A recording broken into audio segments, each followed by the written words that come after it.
Our homes are supposed to be safe havens, places where we relax, unwind, and feel protected from the world. But sometimes evil finds its way inside. That's exactly what happened to sisters Bre and Kayli Lastly on the night of September 23rd, 2015, when their Salt Lake City home was invaded by a 6'2", 210-pound convict named Robert Berger. This is the story of two true fighters.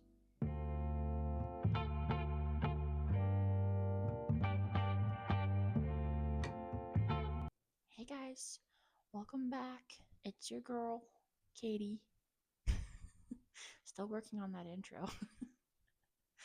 So tonight, I want to do a true crime story. My next video is gonna be a true crime 5-minute tale. I don't know if it's gonna be 5 minutes. It's probably gonna be a little bit longer because I'm a little bit of a slow reader, but that's okay. I gathered some information about one of the crimes that's happened in my community. It's something that happened, I want to say when I was like in high school, probably. So yeah, this is a story of these two amazingly strong women that fought harder than anybody has ever fought for in their entire lives. And yeah, this story has always been something that I've always been drawn to because it's just insane what you can really truly do when you put your mind to something like these girls did that night. Let's just get into it, okay?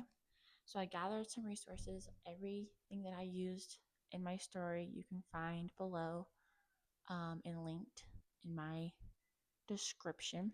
So here we go. As I said, this is about Bre and Kayli Lastly on the night of September 23rd, 2015. And I believe their home is somewhere in the Salt Lake Valley. Bre had been unwinding in her room after a long weekend of unpacking with her new roommate, her sister, Kayli. She put on some music and began to relax. Then she thought she heard a voice from outside her window. She paused, listened for a moment, but didn't hear anything else.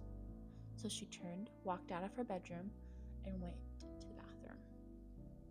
When she returned, a few minutes later, she heard a man's voice clearly say, "Hey girl, I'm coming in." A stranger, towering over her at 6'2", was forcing his way into her bedroom window. Bre's first thought was that he intended to SA her. She tried to shove him back out the window, but he was too large, too big. Thinking he might be after valuables, she offered him anything in her room, from her phone, laptop. I think she had like a CD player. She said, "Take anything you want, just leave me alone."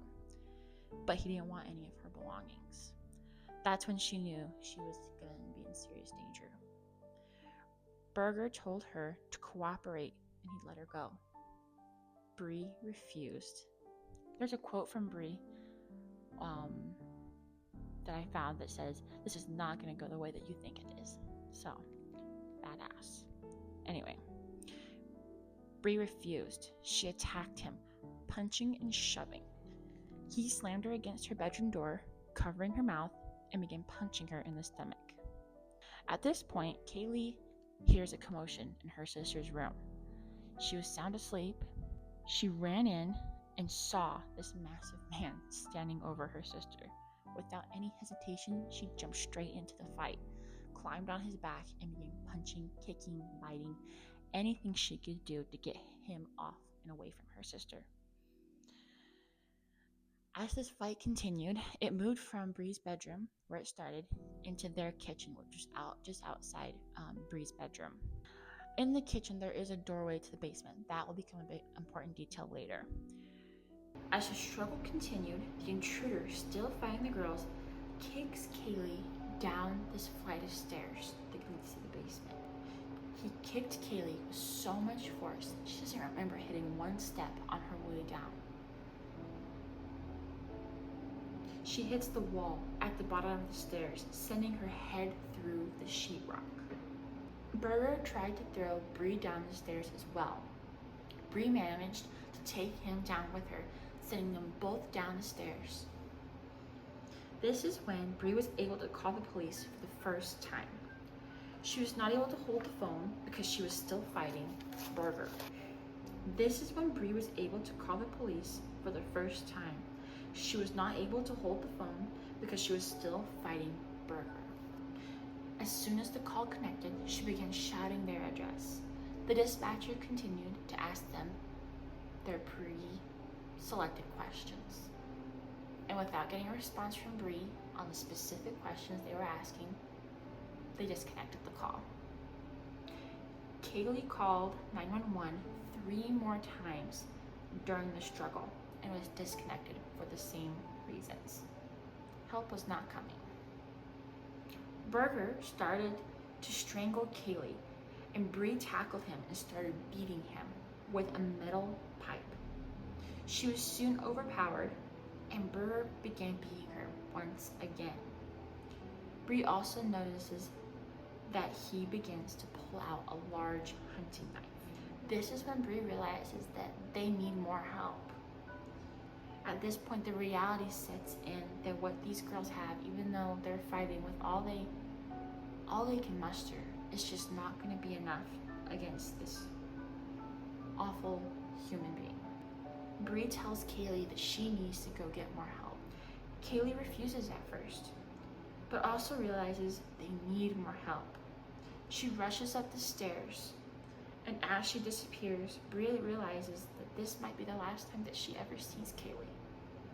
Kayli also hears her sister cry, "He's stabbing me, he's stabbing me," by the time she's already up the stairs. Kayli makes her way from the basement and begins searching for help. She sees that many of her neighbors are out of their homes because of all the commotion that's been going on outside. She's frantically looking for someone to help, not knowing what the fate of her sister was in the basement. She finally sees a police officer walking around their home. She calls to him and starts playing with him to help her sister. They rush into their home, and Kayli points the officer to the basement. Now, before we reach the conclusion of our story, we'll explain the details of the struggle that continued in the basement. When Kayli bravely left her sister, Bre continued to struggle to stay alive. Berger and Bre struggled over the knife.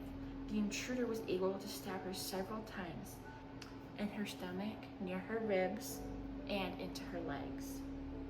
She said he attempted several times trying to get her in the chest and I think the neck and head, but he kept missing, and he was really frustrated with that. So that kind of added to his rage. As she was pushing the knife away from her throat, she hears Kayli talking to somebody, another man, upstairs. Kayli went silent, and Bre assumed that the man that she was hearing was a friend of Berger's and had killed Kayli. So she thought that the police officer that Kayli had found was another friend coming to just make this so much worse for her and her sister. But as the man descended the stairs, she realized he was a police officer. Officer Hone of the Salt Lake City Police Department announced himself and drew his weapon at Berger. Berger and Bre were on their feet at this point, and Berger held his knife to Bre's throat. He pressed his lips to her ear and whispered, "I'm going to kill you." The direct quote from Bre, and it's horrible. Officer Hone gave many orders to drop the knife. And at some point, Bre was able to move her head enough out of the line of fire, and the officer took his shot. The bullet hit Berger right in the head and killed him instantly. It was over.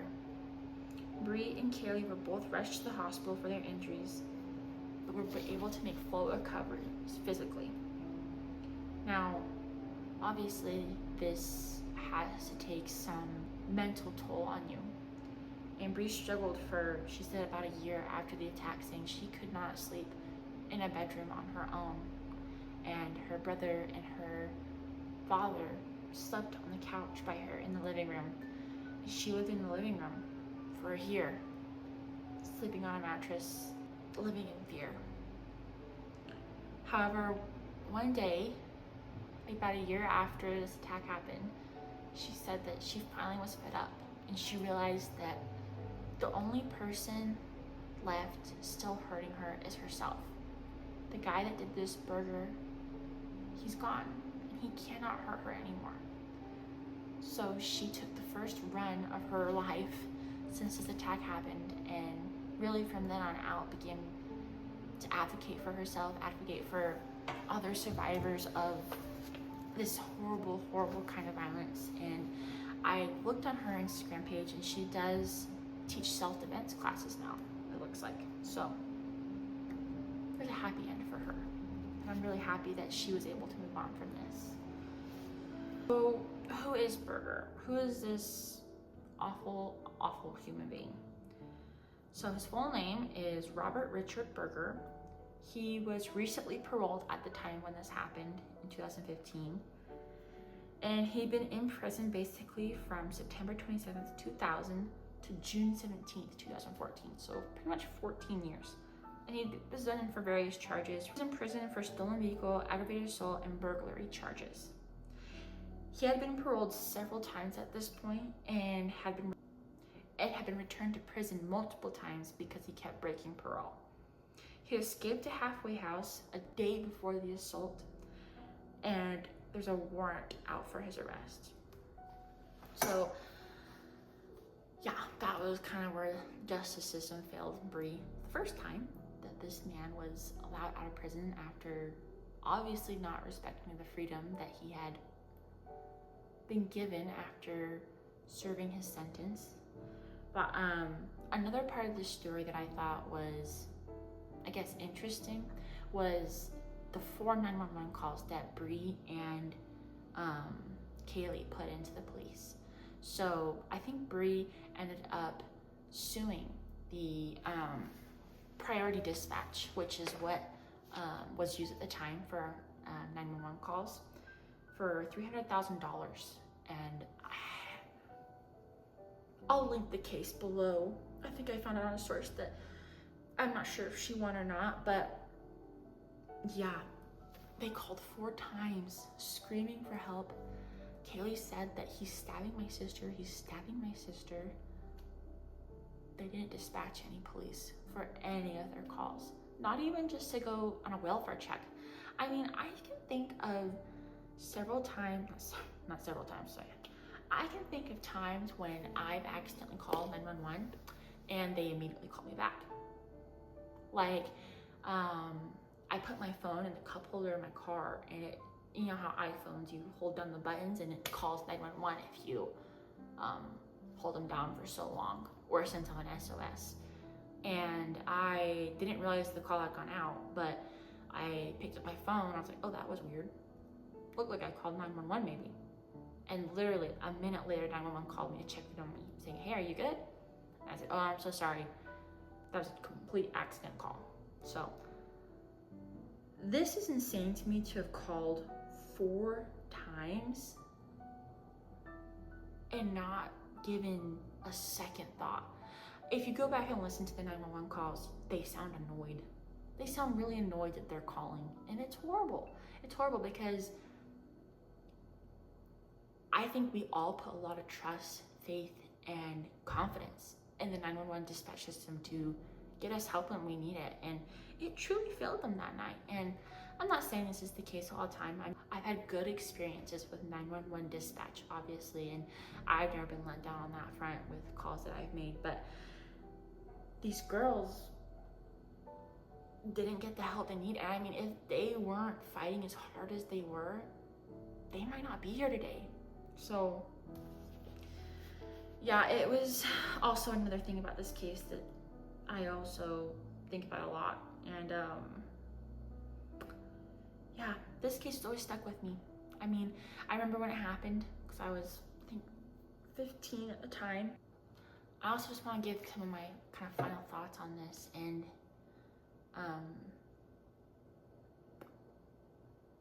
our homes should be somewhere where we feel safe, and to have that taken away from you is incredibly scary. And especially as a woman, I know that that sense of security that you're supposed to feel in your home is so important, because the world doesn't give you that same sense of security. And it's something I've talked to a lot about with my husband. Being a woman and living in this world, I think a lot differently than he does. He forgets to lock our front door and doesn't think one thing about it.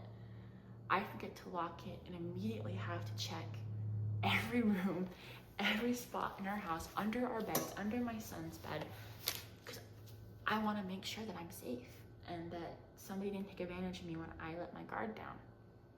And I lived in Salt Lake City for a long time and had a lot of experiences of people,